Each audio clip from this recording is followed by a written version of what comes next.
Hello, everyone. Thanks for joining us at GS Tech Talk Online.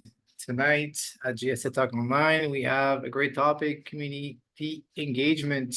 And the presentation will be done by Aman Aalam, who is a organizer for our largest TorontoJS in-person event. And Aman Aalam is also a senior community advocate at Trolley. So we're very happy to have him. Aman has a lot of experience in community engagement that dates to before his professional experience and also before TorontoJS. So we're really super happy to have him here tonight and talk to us about a topic that he's very passionate about and also working on still today professionally and on at TorontoJS.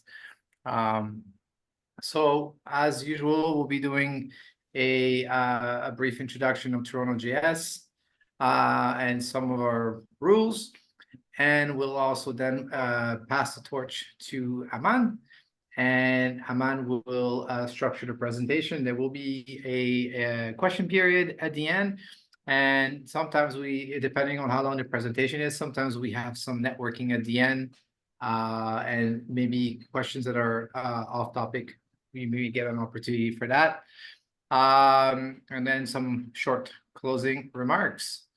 TorontoJS is a volunteer-run nonprofit corporation that aims to support all in their journey to learn and share their passion for JavaScript and by extension, software development. We have over 12,000 members on Meetup, over 5,000 on Slack, over 1,000 on Guild.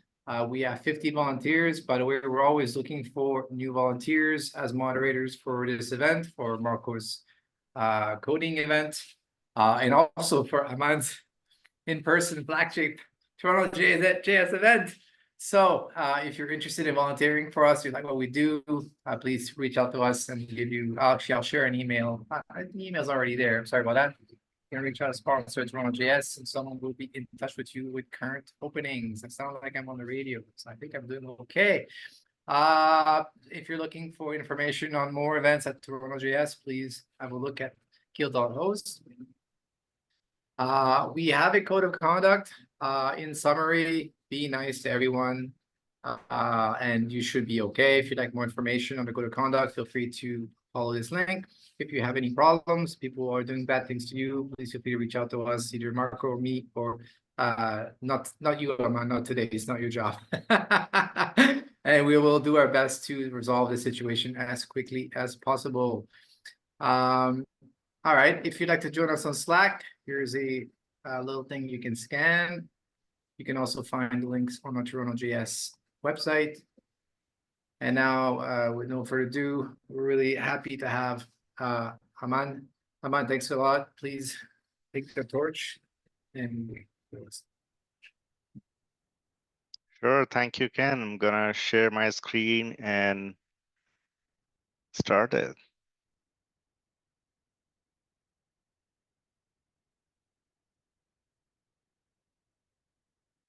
All right, hoping everybody can see my screen. Today's topic is forming and running engaged communities. Basically, after this presentation, you should be able to understand why some of us do what we do, what drives us, and if you yourself wanted to run a community, whether for your job or for your personal interests, how to go about that, how to make them sustainable. A bit about myself. My name is Aman Aalam. I'm currently a senior developer advocate at trolley.com. My socials are the bottom of the slide. And a bit about myself and why you should be listening about this topic from me. I've been a software developer or engineer. From where I am, we could call ourselves engineer, not in Canada.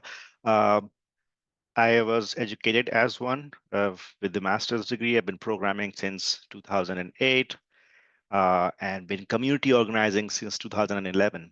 These are some photos from my previous community organizing and public speaking days. I'm originally from India, so most of these pictures are from India. Some of them are international, like the first one you saw, I was at Mobile World Congress, Barcelona. And another interesting thing about myself, I did a lot of mobile Android Java programming beginning in 2010. And then somewhere around 2015, I made a switch to developer relations full time because I was doing so much community organizing and public speaking. I started liking the whole aspect of meeting people and helping them make better software.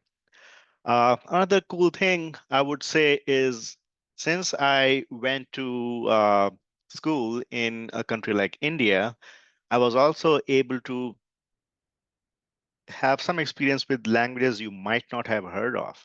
I went to small tier colleges and universities too. That means their curriculum was not always the most up to date. So I programmed in a language called Foxpro and Fortran. Everybody knows assembly, but I spent a lot of time with assembly and C too. And then since our industry back home was also a big agency or service industry, I programmed in Action script, Flash scripts, Lua, and of course, multiple other languages such as PHP, Python, before settling with Java because I always liked Java. So I ended up going to a lot of forums, communities for these languages and learn how people were building software. In my days, it used to be IRC or Freenode, where programmers would hang out. There were other IMs and messengers such as Yahoo Messenger and AOL, but they were not for programming, and everybody knows what they were for and what people were doing in Yahoo Messenger. Slack hadn't arrived, so the world looked very different, but the community for us was largely online forums. So from those days to in-person meetups and communities, I've learned a lot, and I hope to share some of that with you in this talk. During our presentation, we learn what is a community, how do you define one, what are the values that a community delivers, how do you start sustainable communities, how do you run them, and how do you make sure they keep running smoothly in future too. And then we'll conclude towards the end, and we may have some question and answers. So first of all, what is a community and why are they valuable? If you look at the dictionary definitions, most of them will come around defining community as a group of people. But I like this definition that one of the pioneers of the industry who also has a book called The Business Value of Developer Relations. Her name is Mary Thengwall. She has put it very beautifully and calling a community a group of people who not only share common principles, but also develop and share practices that help individuals in the group thrive. So it's a group of people who are trying to solve similar problems to each other. They share how these problems should be solved, they share the principles in each other, and they have a passion for helping each other grow. But why do we do this? Like from TorontoJS, like even this meetup online is free. It takes a lot of effort to organize these meetups. Why do us organizers do it? It takes a lot of efforts for attendees to come and join. Why do they join it? What's the innate ability driving us? So for that, I wanted to show a quick story of two groups, and this comes from some university research. We'll talk about what these two groups are, but one of these groups lived in a small number of people in the same group, far apart from each other, not friendly to each other. They didn't share many resources, and they were low in numbers. The other group lived in larger groups, didn't have problems mingling with other groups, and could live in close proximity to each other. They were friendly to each other, could share resources, and they eventually grew in numbers. The first group is our cousins, Neanderthals, and the second group is us, Homo sapiens. We all know what happened. Neanderthals eventually died out, and Homo sapiens, well, we know where Homo sapiens are. And this is a paper published in theconversation.com. I can share the link if you want. It's from Penny Spikins, who's a professor of archaeology of human origins in the University of York.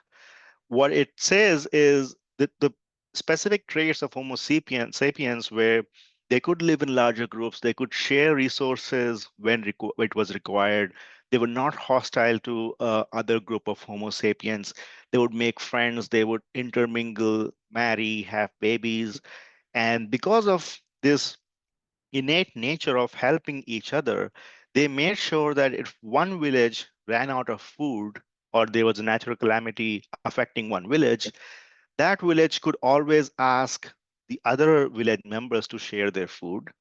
And they will share it because the other village knows that if they ever had a calamity or their hunting failed or crops failed, they could always rely on other village members, other villages. And this is how things continue to work. We intermingled with other Homo sapiens of other groups, married and have babies, and systematically resolved a lot of diseases and genetic deformities that would otherwise would have not made us very easy for us to populate. And because of all this, we kept growing in numbers. We were able to adapt to climate changes and situational changes much better by helping each other. We survived. We not just we thrived, but look at where we are. We all know what happens to Homo sapiens. We are having fun these days now, right? Not always, but still, this is the easiest and the least bloodiest time in our history. The value of communities that survive a long time and are healthy, they derive value from a sense of belonging, from a sense of helping each other. So when you come to our meetups, it's not just one way where I'm helping you get something done, but you are helping me too. You're helping each other too. We don't know what battles each of us are fighting, but when you go to a meetup or you come to a meetup like this, you talk to other people, you help them cheer up or get distracted from something or move up in life or get a problem resolved that they were facing in their daily lives or give them a new perspective. So when two people meet or two group of people meet, amazing things happen. This interaction, if it is measured and moderated properly, it makes sure that the ecosystem that the community is operating in is also healthy. Because when a community becomes large enough, it can also help drive where the ecosystem is going. And I'm not talking in terms of just developer communities. These communities can be anything, like we just saw in the definition of community, not just developers, but there could be a community of soccer players, or there could be a community of elderly ping pong players who want to have a place to talk about challenges they are facing or how to become better ping pong player. By the way, there are leagues which are for above 60 years of old people who play ping pong, and they are really good. They beat me left, right, and center. So and at the end of the whole chain, the core of community is public service. There is a lot of benefit when you organize a community or when you take part in a community. And these benefits can often have monetary reward to it, but they're all side effects. So I, or maybe you are speaking at, let's say, an event like ours. Somebody spots you and they like your content. They talk to you about doing something together. And at the end, maybe you get a new contract, maybe you get a new job. So there is a reward. But that happened only because you were helping and serving the public at the meetup genuinely without seeking that reward. I have known things fail only when it goes the other way around, when we as organizers or speakers or anybody, it starts doing thing not for the sole objective of serving the public, but for the sole objective of serving themselves or having selfish reasons, then it cannot go very far. Now, how to start sustainable communities? When I say sustainable, I mean a community that can go on for long. The pictures I shared with you before, they are from a community in India, which I became a part of in 2012, which was started by my colleagues in 2007. It was for professional Android developers, and it's still going on. So it's been more than 10 years. I think it's 14 years now. I was able to grow that community from 6,000 members to 10,000, and they continue to have every like monthly meetup every month, and that's for a reason which we'll find out now. So one of the things that you should look for while trying to start a community is to find the topic around which you want to start the community, and that topic should be wide ranging. So if you're starting something which is centered around the topic which is narrow, you'll run out of ideas to discuss very soon.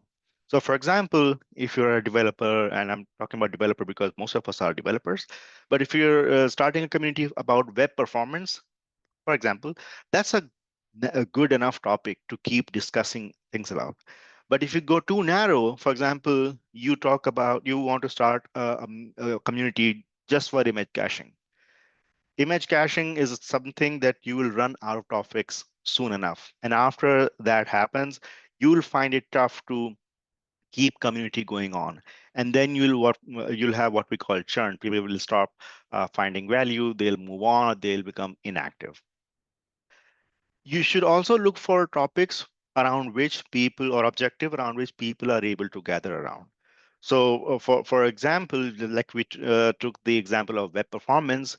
Web performance is a big enough topic, and different people working in different verticals can get around this objective of discussing about web performance and learning about how to make better applications, whether on websites or APIs, etc. So that's something that a lot of people associate with. They can gather around it. It's a visible problem, and people want to publicly associate with it and talk about it. Sometimes your communities will exist, but they'll not be publicly visible. For example, you are running a company which is, let's say, like you're running a developer relations program in company, and happened with me, where customers are paying and they don't want to reveal they're using your services. You are under an NDA, or you are having a white label solution. So your customers are a community. They are looking for some value from you, and you are providing that value, and they also share similar problems sometimes. Your customer developers are also a community, but they don't want to know each other. They don't want to solve problem together. That way it becomes a one-to-many relationship. It's a different kind of community, but it exists. Just because it's invisible doesn't mean it doesn't exist. What it means is multiple kinds or groups of people may have similar problems, but they don't want to talk about it to each other. They don't even know that the other group is having that. What it does for you as a community manager, it gives you an opportunity to learn the kind of problem they're having, and if there is a solution that can solve it for all of them. Usually the solutions in companies like this comes about as a content update, documentation update, or new product training to address if the problem is wide enough. Otherwise, you work with people one-on-one. Then once you have the objective and a topic uh, gathered around, you need a few key individuals who are motivated enough to start these things. Sometimes it'll just be you, and that's fine. You can start slow and slowly grow. But eventually, the amount of things you need to do to keep the community running will grow so much, you will need more people. And we'll talk about how to find more people to get to recruit them for the community. But you need a few people who can continue seeding content that can hurt people around for a few months before the community becomes self-serving. You should also look for a topic which has a long trajectory. So not just it should have like a broad number of ideas to discuss, but it should be something that you should be you can discuss for many years or months to come. For example, starting a community around mobile technologies is good enough. Mobile technology exists, it's not going to change, it's been more than a decade, and it will only continue to evolve at whatever pace, maybe slow or maybe fast, but it will exist. What an example of not so good of a topic is an annual mobile conference that happens every year. So once the conference is over, the trajectory is over. Maybe you have 6 months leading up to the conference. Attendees are joining in. You have them join a chat group or email mailing list. But once the conference is over, the motivation is gone, the objective is gone. So it can be a community for sure, but if you're looking to establish something which is long running, I wouldn't uh, consider it a long running community. Now, once you have all that, how do you start? That's not too tough of a part. You should try to find your platform, and I think you should spend some diligent amount of effort here, because once you find your platform and have community members in that platform, it's tough to take it out of take the people out of that platform and move to something else. I have made, I would say, a mistake of starting something on WhatsApp, and it's non-technical. And the reason for choosing WhatsApp was to make it easy for people to sign up and join in, because most of the folks who are targeted for this community are already on WhatsApp. But the WhatsApp groups practically give us very, very few or almost no moderation or admin capabilities. It's tough to search. The media always goes into your phones, it clogs it up. You cannot do content moderation very easily. You cannot do abuse control, etc. There's no bots. So it's a very tough platform for organizers to moderate. So this is one thing that tells me that if there is enough value in the community, and if I chose my platform wisely, I would be able to herd people around and take them to that platform. Now, when I'm trying to convert it into a Slack or a Facebook group or a mailing list, it's very tough. People don't want to move. So you find your platform of choice. You can choose whether it's online or offline. If it's offline, what kind of activities you would want to do. If it's something that you want to do group activity together, or is it something like one-to-many where you are, let's say, delivering public tech talks like we do. How often do you want to meet? Very regular or once in a month or once in a blue moon? Based on these things, you should decide a platform and spend some time on it.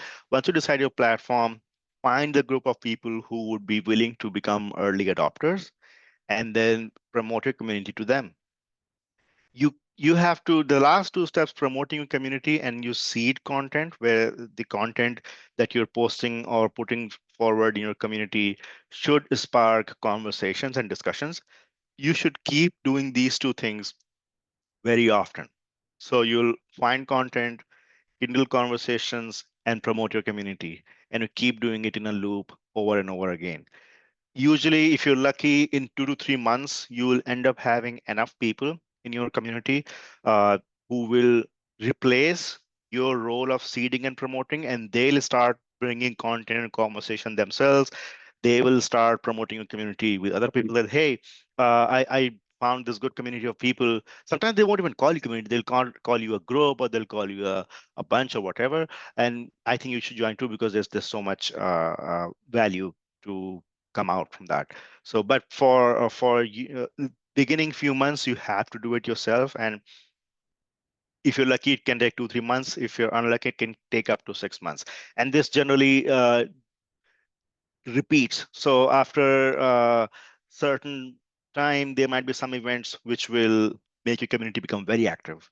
And then after a while, things can become dull and community may become inactive.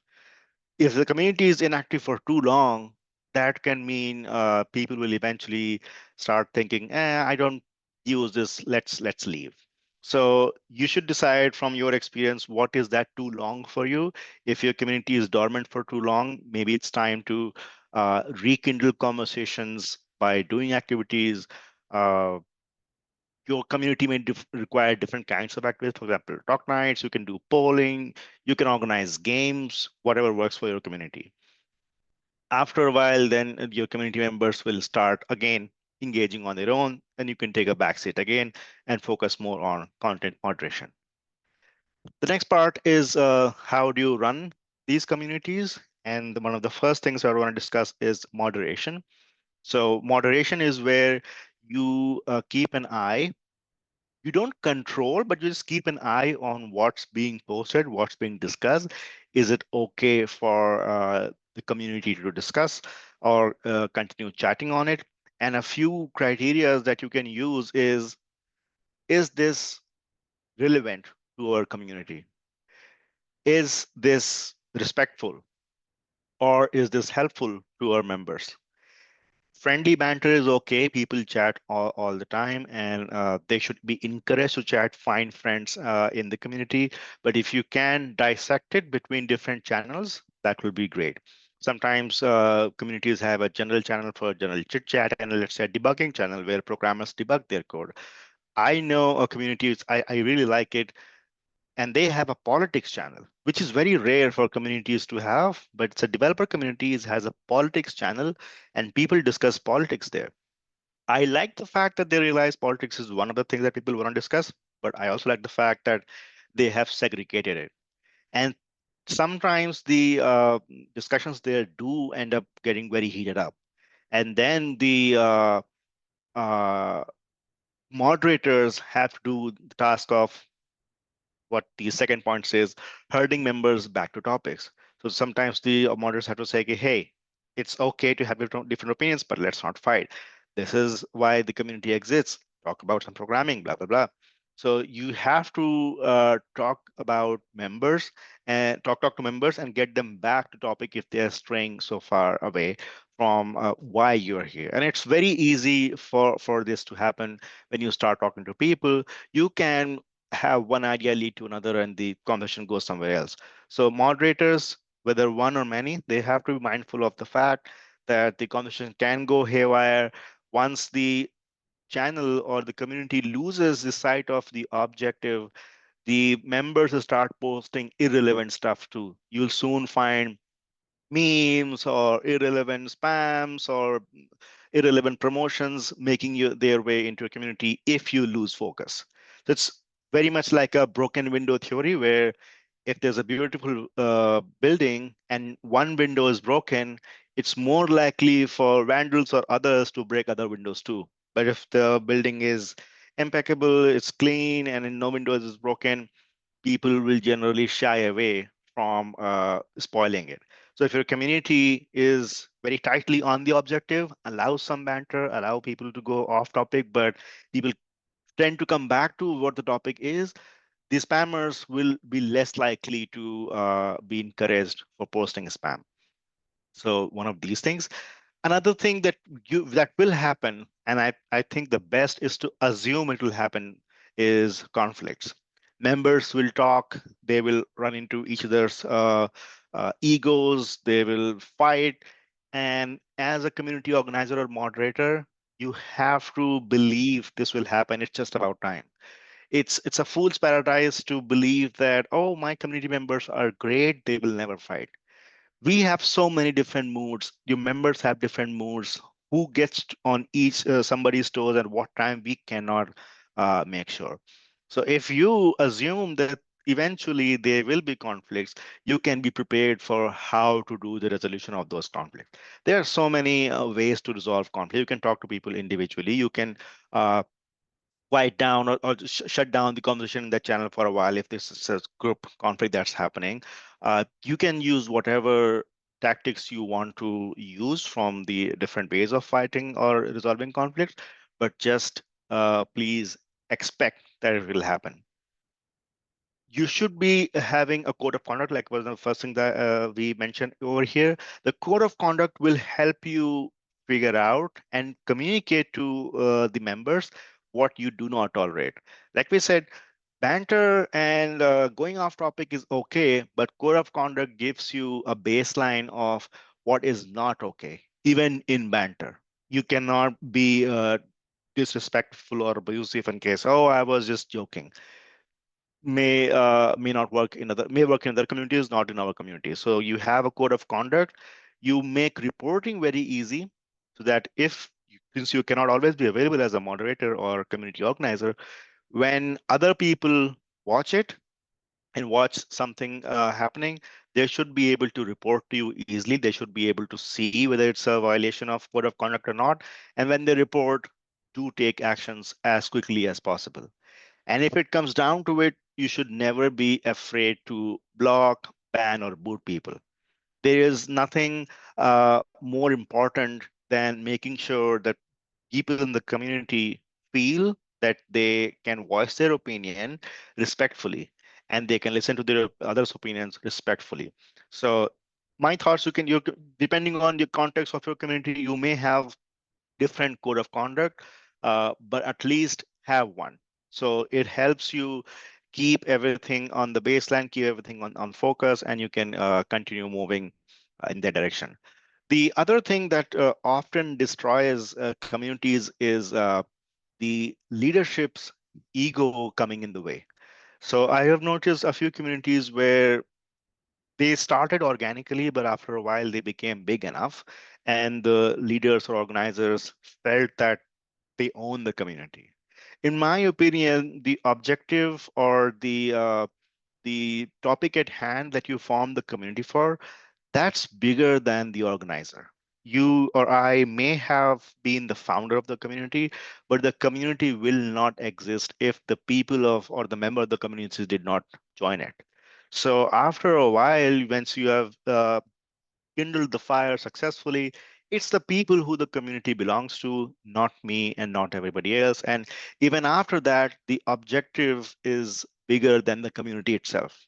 I haven't seen this happening yet, but there might be cases where the best thing for a community to happen, depending on situations around your topic, is to close down. If it comes down to it, we shouldn't be too sad about taking the decision. The objective or the topic that we chose to form the community around, that's bigger than everything else, bigger than me, bigger than everybody else. So that next topic I want to discuss about is engagement. Again, like we have touched upon this in throughout this presentation. To keep the people engaged, you should, as a moderator or as an organizer, be planning frequent activities where the members can participate as a group. When they do that, they develop friendly feelings. And as we just discussed, this comes so naturally to us, meeting other people and sharing our thoughts and opinions, listening to them, that it makes us happy. So the more we do it, the more we conversate with each other, the better the engagement of the community becomes. If you have an online community, there are tools out there which will measure the health of your community. So, for example, if you're on Slack or Discord, this bot gets added to your Slack or Discord, and the bot will listen to the conversations, how soon the threads or messages get replied to, what kind of messages people are posting, and based on that, it will give you an indication of whether your community is healthy or not. So you can explore that too, but all of that boils down to having conversations and having group activities. Times change, people change, so communities also change. As a leader of the community, you should be able to look for changing community interests and how can you serve those interests. For example, we at the Android developer group that we used to run, one of the products that was very popular in the industry used to be a crash reporting platform for uh, Android developers, and suddenly it got bought out by other company, and that company made it even bigger. So even though the newer company's product and the new suite of things that they ended up building around wasn't directly our, I'm not taking names because these companies I'm sometimes worked with, so may not be nice. But even though the new company's product were not totally in the purview of mobile development community, we did discuss it, but because out of the 5 offerings, 3 did suit us, and the previous product became even better. So situations changed, loyalties of the people behind some things changed, but since it helped our community, we did adopt some of the new products and talked about it. From your members, you should be asking for feedback, and when they give that feedback to you, act on it. One of the biggest problems we have seen is when we talk to people and ask them to give us feedback in terms of a form, they generally don't fill it. But when you'll be more successful when you talk to them one-on-one.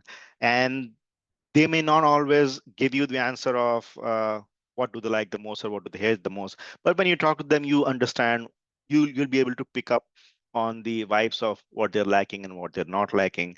So once you start this loop where you constantly listen to people of your community, of what they want, what they like, what they dislike, you'll be able to build a habit on or build a habit of how to pick the cues and act on it. So if you don't act on even direct feedback too quickly, you end up giving a message that the leadership doesn't care, or the leadership doesn't uh, I would say the leadership is not responding enough. So that gives people a sense of cynicism. They feel that, oh, nothing will happen. Maybe this community is not for me, and they'll leave. So if you should are asking for feedback, you find something, you should be acting quickly on it. Sometimes you'll not be able to show any results of the actions that you did after taking the feedback. In that case, you should be mentioning that, hey, we heard people were having this problem, and we are acting on it. We are doing some things we cannot share, or we can sometimes share, and we'll be able to see results 3 months down the line. And I think we at Toronto just do a pretty good job at being very transparent with the community members around topics of feedback. And this is why it's such a good habit. And I think this is why TorontoJS was one of the only communities that was able to survive even after COVID. And we keep doing multiple different activities. We keep listening to what people like. Like right now, we have around 26 people attending. You may only want to attend online events. That's why you are here. There might be people who just want to attend an in-person event, so they come to in-person event. You might be both, but the fact is, at TorontoJS, I think we do a decent job at listening to what people want and then doing what they want. So that's something which is very core to when it comes to keeping people engaged and keeping your community healthy. Planning for future. You will be able to start a community almost always on your own, but you'll soon find out that the stuff that you need to do to keep it running is just too much. So have a team and have the team take on responsibilities. And I have seen the problems happen when everybody is doing everything. So have few people own some activities so that when you meet, you know who to talk to and what to solve for which person. So, and you'll find these people sometimes even in the early adopters of the community. If a community is providing enough value to the members automatically want to give back. They want to help the community become better or function more efficiently. This is I think it's a very human nature of, if I am getting helped, after a while I want to help. My heart becomes full, I want to help back. So you will be able to find the people who want to help you in running the community. You can always pick the people from this lot and have them help you. It happens with us at TorontoJS all the time. The people are happy, they want to volunteer, and that's why we have 50 volunteer or more, and this list continues growing. So once you have your team, you have their responsibilities segregated, they're working on things. I think it's very important to document stuff also, because after a while, activities become so diverse that if you're not documenting your best practices or things to avoid, your team members will be replicating a lot of mistakes and reinventing the wheel all the time. So if you can document things and share them in an organized way with the team, you'll be able to make sure that once you are not doing it, let's say someday you are sick and somebody else takes up your job, they'll be able to do things exactly the way you are doing, and the members don't feel the difference. Members always see the consistency. The third and one of the most important points I would like to highlight is you should be recognizing and promoting future leaders. We did discuss a little while ago how the community organizers or the leaders, they don't own the community. So eventually you will die. I will die. And if at that time I don't have somebody to take my place, my function at the community will die. That shouldn't be the case. So when you get team members to help, you will be able to see who is going to the extra length to get their work done, who is very passionate. Sometimes people will come and say, hey, we want to own this function. We want to organize in-person meetups. You should let them come up. You should train them. You should tell them how you do things. and then step aside when it's important and let the newer people, newer leaders take the mantle.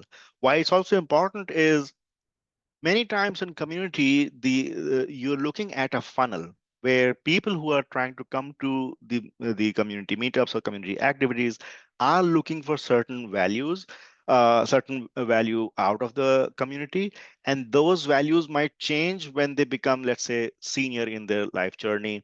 So in let's say tech meetups, a lot of people who are young developers or uh, I would say junior to mid senior level, they derive a lot of value from learning how other people are doing things. But once you move to, let's say, managerial position or even higher up, you may not derive a lot of value from the community and the way community is dispersing content, and which is fine. We recognize it. There will always be a new stream of people coming in and a stream of people going out. We continue to provide a value to a certain section of the community, and we continue doing that. But times change, technologies change, the environment changes, situation changes, and if we have not always been around that change, and it's possible the change is happening beyond our circle of life, our circle of lifestyle, the people who have lived those chains, they will be able to understand it better. They'll be very intuitive about it. And if your community has to adopt to the changed times, the new rung of leaders will be able to shape the community. We may not understand it really well. For example, if you like imagine there's a car company which does not believe in a future which is electric car manufacturer. And if a future of an electric car arrives and this company never believed in it, how will be able to adopt to that future? So generally, this company would get the people who understand, who have been in the thick of electric vehicle revolution or change, and slowly give them the mantle of leadership to change the company into some entity which embraces an electric future. Just an example, but trying to give example of what happens when a leader fails to recognize that they need to step aside or give the mantle to the next set. So not only you should give it to other people, you should also actively look and train future leaders. And it's not the something that I own. I personally am a good leader or good organizer when I know that my efforts are creating more leaders and people who can take this community forward to the places I didn't even imagine. Like I'm just one person, right? I can't see everything, I cannot predict everything, I cannot have all the cool ideas. There are other peoples, I should give them the chance to this. If you follow these a few principles and philosophies, we can have a community which runs successfully, smoothly in the future. Concluding our talk, we discussed what is the community and the value that the community brings, why it becomes so natural, why it comes so naturally to us humans, because we are genetically programmed, and this is how we survive, by helping each other. How to start a sustainable community, how to find topics to form a community around, how to run effective and engaging communities, and how to make sure the community is future ready and you are having more people join and become leaders. So I think that will be it from my side. I would love to take some question and answer if you have. And Ken, if it's okay, I'd like to stop sharing. Aman, thank you so much. Fantastic presentation. I learned a lot. I have a lot of questions, but I'm gonna pass the makeover to our wonderful guest. Tom, I don't know if you're still here. If you want to open your mic and ask the question yourself, you're welcome to do so. If not, I'm going to read the question for you. So I'm going to just give Tom a couple seconds, see if he. Oh, Tom just left. Oh, here he is. Okay. Yeah, I could ask that. Thank you very much, Aman, for the that talk. It was wonderful, Thank you. and really enlightening. Yeah, my question was, I'm toying with the idea of creating a community to help people kind of around the atomic habit philosophies of developing better habits around fitness and nutrition, and I'm working on an app to support that. And and I had thought about using Facebook as a platform for that community, because it's a very accessible platform for a large group of people. But I just was curious about your thoughts about that. I suppose another thought that I had was to just create something internal to the application, because it's a web and mobile application. It's very early, but so I guess that was kind of a more general question, was to use something that's already that already exists, or to try to create something, or I don't know. I think it was more just Facebook in general. It's kind of there's a couple layers to the question, but I hope that that's enough of an explanation. No, Or- yes, it's helpful. And Facebook, I think you're trying to do Facebook groups. Facebook Yeah. group is as a pretty extensive in terms of moderation and tools. The only few things I don't like in Facebook group is the timeline ends up becoming ranked. So you have to manually, as a member, I have to manually select, I want to see chronological, which your app might do automatically. So from moderation standpoint, Facebook group is much advanced as compared to a WhatsApp group. But if you're going to have an app, you might run into the same problem where your members may not always want to move to the app. So there are some communities which are operating on Facebook. They are in the fitness domain. I can send you the name of them too. And their group is huge. It's again from India. But the app that they made does not try to replace Facebook groups. The conversations happen in the group.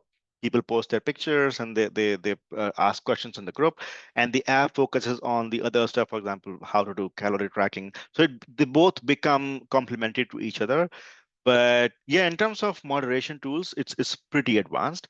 And it's very handy for your group members to be on the Facebook and go to the group and come back. Most of the people already have Facebook app.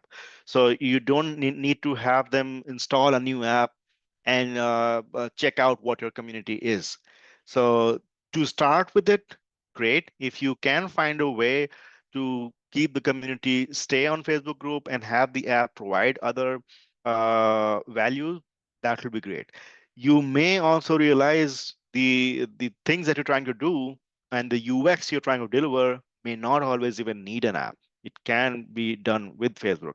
And I think you'll find all this only when you start a community, and when you'll find out what kind of people are joining and what their interests are. Thank you. Yeah, My that's pleasure. very helpful. Thanks. We have a question from Marco. Marco, would you like to pick up the mic? Yeah, for sure. So, I wanted to get an opinion on communities that start around a person or a group of people, and this communities grow and have like attract more people, start to grow more organically, and those people stay in power and they want to keep in power, want to control things. How to deal with those situations? Like, what's your opinion on that? It sounds like a government which has a dictator. But I get the Yeah. yeah, I get the idea. I like an example. I don't know how to pronounce his second name, but there's a guy called Gary Vaynerchuk, and he talks a lot about businesses, the values businesses provide, and he is the face of the followers. So we're talking more about a leader and follower style of community. The people believe in just one person. So I like the fact that the community he's able to create talks about ideas, not him. But you're right. If the community is too much about just one person, it is possible for that absolute power to go out of hand, and then it becomes tough to bring people back together on a topic which helps everybody. like we say, absolute power corrupts absolutely. It could be possible, but it is again the responsibility, in my opinion, of the person who's forming this community to keep things, I would say, altruistic in trying to make sure everybody benefits, not just them. I'm not sure if it's too vague or if it answers, but yeah, that's my opinion. Yeah, no, that answers. Just to give more context, I've been in this situation, being part of this group before. I joined the group like out of nowhere, so haven't had contact with the people.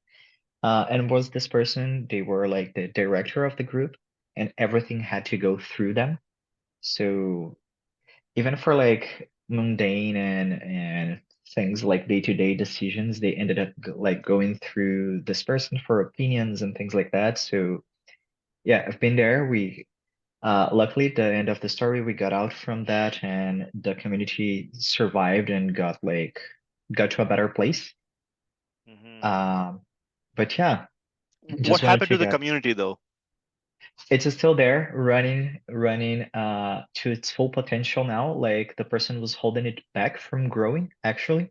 So along with other people, we realized that organizing the community with that person on that spot is making more harm than good.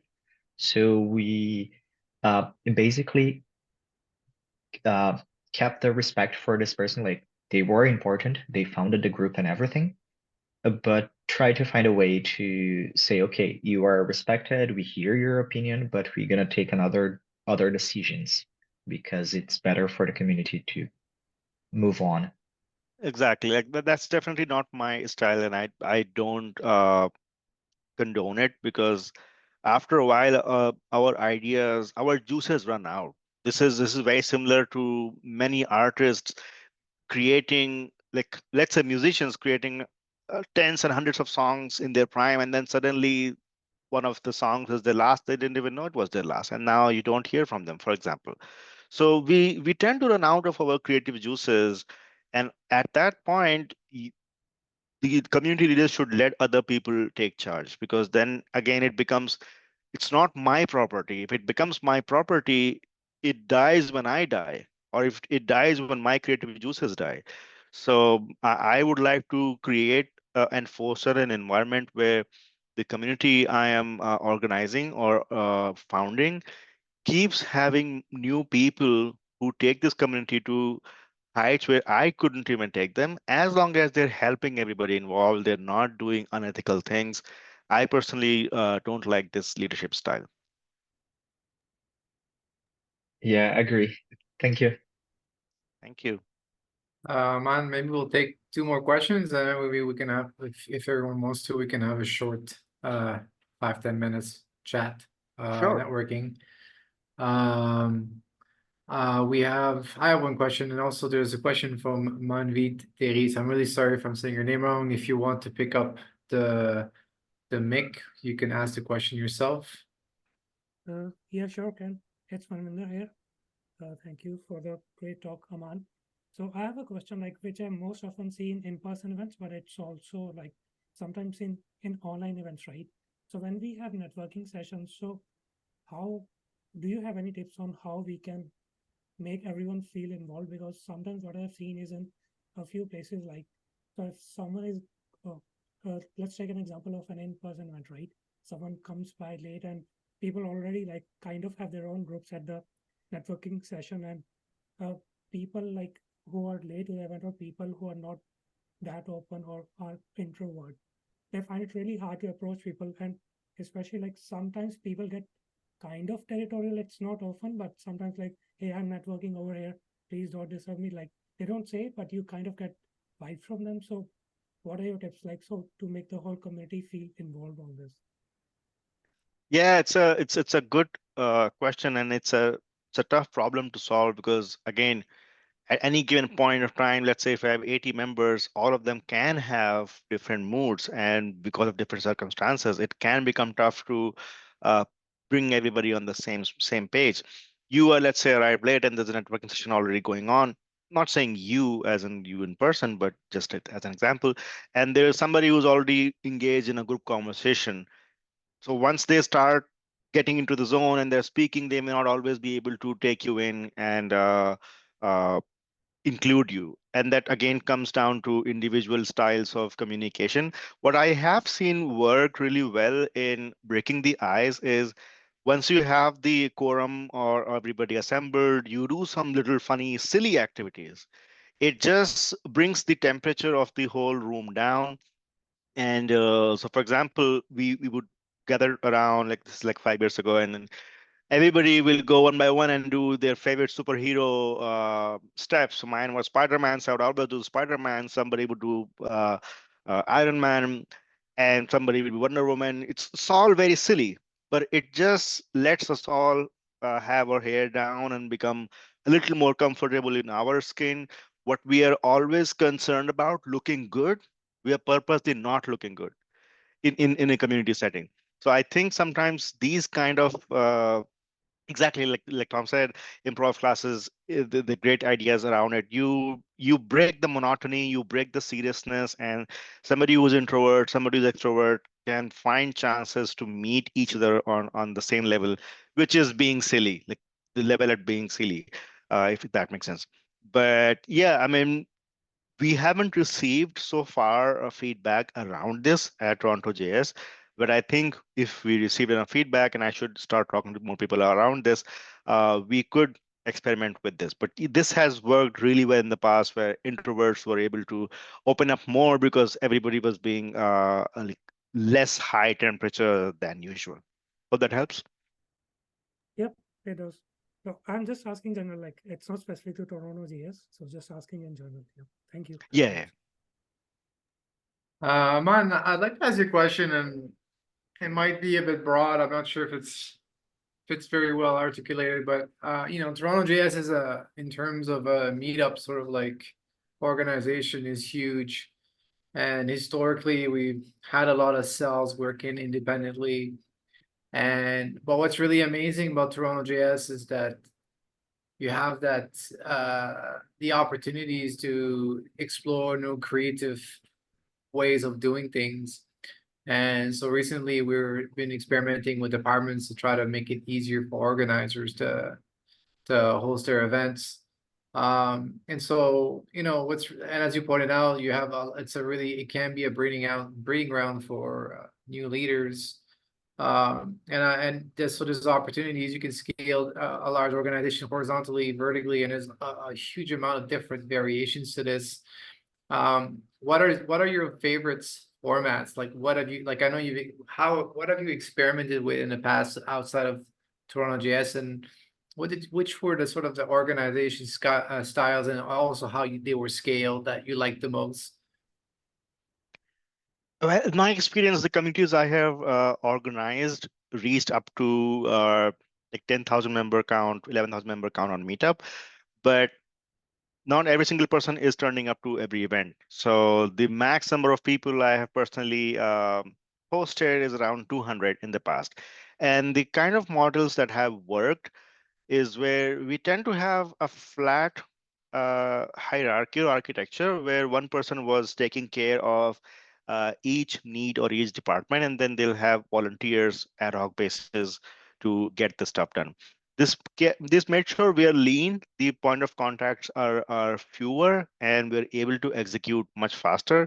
And I'm still pretty new to TorontoJS to make an opinion about how TorontoJS does it. But in my opinion, this worked really well because back then and in multiple scenarios, we were traveling a lot. So we would go to multiple cities, sometimes in multiple countries to execute this. And if we had too big a team, we wouldn't be able to take them everywhere. Time zone differences won't make it possible to collaborate. So leaner teams and ad hoc volunteers to get the job done at the more top level, a better understanding of what we want to do, where we want to go, and then let people execute and be responsible for what they execute. And this model has worked for, let's say, hosting 200 people. But if there's an event bigger than this, maybe this model will fail. And I still have to see what happens when we go bigger than this. Like generally, if we would host a first party event where it's a developer conference where 5,000 people are coming in. We outsource the whole thing because we're a company or getting sponsored. We outsource the whole thing to an event manager, and then they'll take care of it. But for meetups and individuals up to 200 being hosted, this has worked so far. Thanks very much, Aman. There is one more question, but I think maybe we should move to networking for maybe 15 minutes. I would ask Curtis and Nacho Fan to join Aman in the room to ask the question. Aman, thank you so much. I learned a lot today. I think everyone here really enjoyed your presentation. We're super happy to have had you here today. So I'm going to put an end to the recording. Just 1 second.